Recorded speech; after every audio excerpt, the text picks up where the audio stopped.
She stepped in again and saved Pandora's Navi. As more and more riders dove into the fight, the danger from the deep quickly spread onto the flagship too. After the deep-sea squids wiped out the smaller boats around them, they started swarming up the sides of the main ship. Even with advanced weapons in their hands, the humans still got pushed back and could only fire while retreating. Right then, Toruk shot back into the sky. It locked onto a massive gunship, dove at full speed, then flipped in midair. In the blink of an eye, Toruk slammed that aircraft straight onto the deck. The blast instantly tore apart the command ship's power core. Seeing the whole ship about to go under, the general had no choice but to order a full evacuation. In the middle of the chaos, Jake quietly boarded the ship with Loak. Spider turned himself into bait and successfully pulled Quaritch and his men away. The second Jake saw the opening, he rushed out. Loak, hidden in the dark, launched his own surprise attack at the same time and dropped several enemies in a flash. The two of them were hit with a counterattack from Varang soon after and had no choice but to fall back. That ambush still bought Neytiri enough time to break free on the other side. They had barely made it any distance before Varang came after them again. Neytiri had already taken a brutal hit to her back and was running out of strength fast. Varang closed in with a blade in hand, ready to end it right there. Then Kiri suddenly appeared.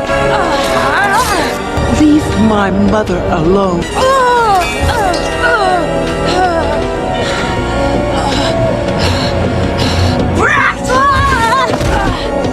Only then did Varang finally realize that once Kiri connected with Awa, her power had already gone way beyond his. On the other side of the ship, Quaritch had already taken Spider back into the sky. Jake jumped onto the flying mount that had just arrived and took off after him. It did not take long before both sides collided again, high above the battlefield. Jake came in swinging first, trying to rip Spider out of Quaritch's hands. The savage struggle knocked both mounts off balance. All three of them plunged together into the abyss below. After tumbling through the air for what felt like forever, they slammed hard onto a jutting rock. By then, Jake was already badly hurt. To buy Jake one shot at turning things around, Spider instantly fired an arrow at Quaritch. That shot did not take Quaritch out, but it forced the fight back onto even ground. A moment later, Jake and Quaritch went at each other hard on the shaking rock. As Jake started losing steam, Spider rushed in to help. His footing slipped, and he dropped straight toward the cliff. In that split second, Quaritch still reached out on instinct to save Spider.